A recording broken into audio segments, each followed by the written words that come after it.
Good morning mga kaibigan. Ito yung owner ko. Kwan, ka-adjust tayo ng valve clearance ng Toyota 4G engine. Kaya bago mo natin simulan, iikot muna natin yung natin. Ito kasi number 1, running mate niya itong number 4. Ang number 2 running ni number 3. Kaya yung ano natin ngayon, yung tapit clearance natin, yung tawag dito yung long method. Pero yung firing order nito 1, 3, 4, 2. Yan, kaya simulan natin sa number 1. Ikot natin yung number 1. Tingnan natin yung number 4. Inobig sounds, beginning of intake sa number 4. Yan, magkano na yung number 4?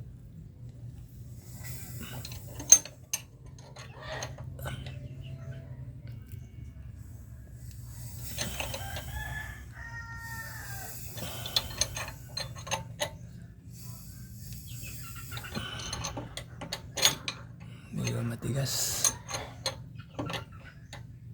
masikip kasi. Ayan, bumaba na yung number intake sa number 4. Ngayon dito tayo sa number 1 ngayon. Ito sa number 1, exhaust. Number 2, intake. Number 3, intake. Number 4, exhaust. Number 5, exhaust. Number 6, intake. Number 7, intake. Number 8, exhaust. Dito tayo sa baba. Ito yung exhaust. Ito mga intake, exhaust, intake, exhaust. Ito yung pillar gauge. Ito yung exhaust, ito yung intake.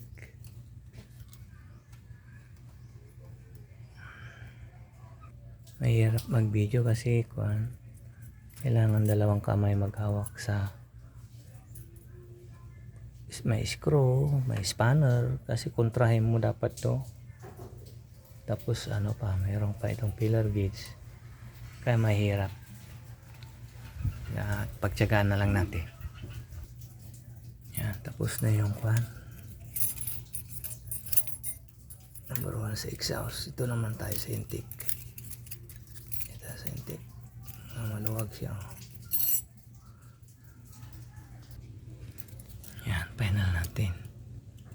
Ito yung exhaust. Yan, medyo sumasayad.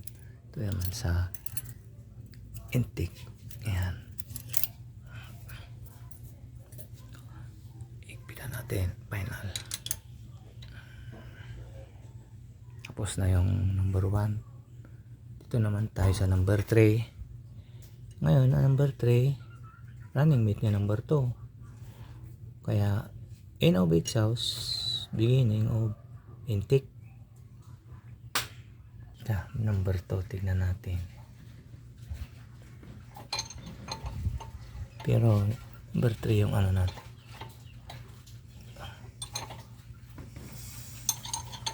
Kasi yung kukunin natin dito compression stroke.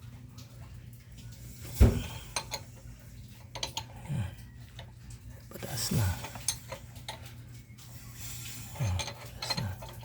Tayo natin bababa yung valve. Yan. Ito tayo sa number 3. valve. Ito number 3. Ito yung exhaust, ito yung intake. Yan. Kaya ito yung exhaust. Ayan, nasa nasabit. Okay lang, tama siya. Ito naman sa intake. Medyo maluwag.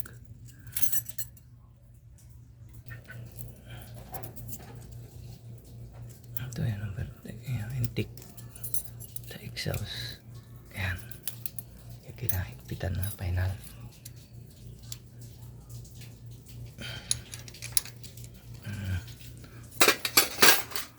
Ngayon, sunod. Tapos na yung 3. Diba ang pairing order 1, 3, 4, 2. Ngayon, dito tayo sa 4. Ngayon, magtingin tayo. Ikutin natin, magtingin tayo sa number 1. In of exhaust, beginning of intake. Ayan. Pantayin natin number 1. Ayan, bababa na yung exhaust. Pataas na. Ayan, pataas na siya. Ayan, bumaba na yung intake. Kaya ngayon dito tayo sa number 4.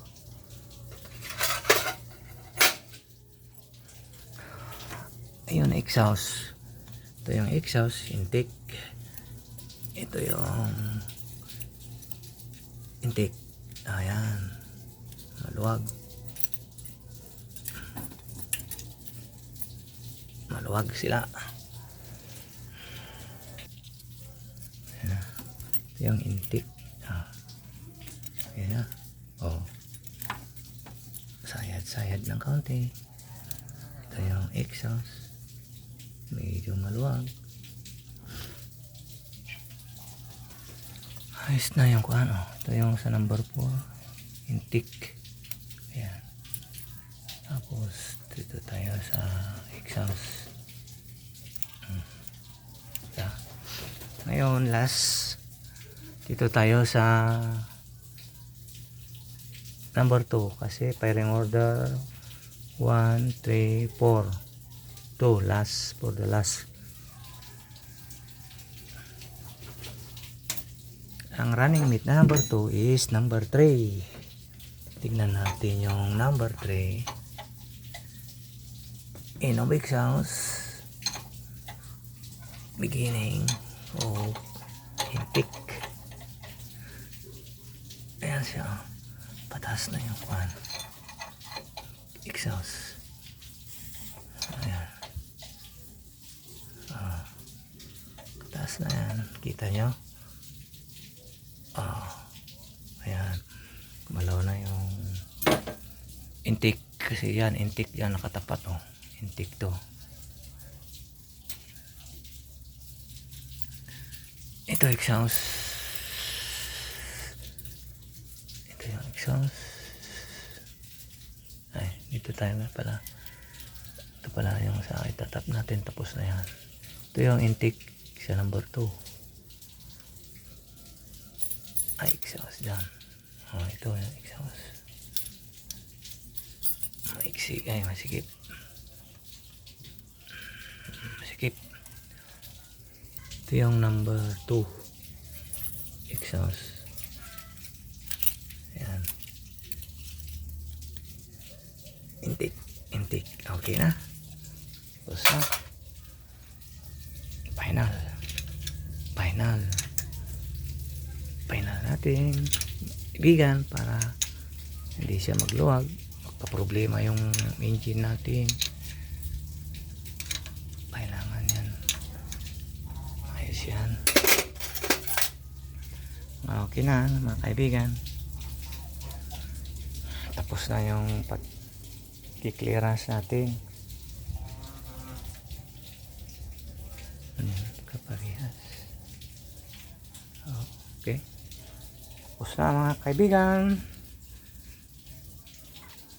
Salamat mga kaibigan sa panonood. Ah, good luck. Thank you. Kailangan kasi ito pagtatapit clearance pala yung mga spanner natin, screwdriver, tapos 12 mm, tapos yung 9, 10 na pag-ikot natin sa pulley. Ito, saka filler gauge. Yan yung mga gamit natin sa pag-adjust ng clearance sa valve. Okay, salamat. Thank you for watching. Bye bye.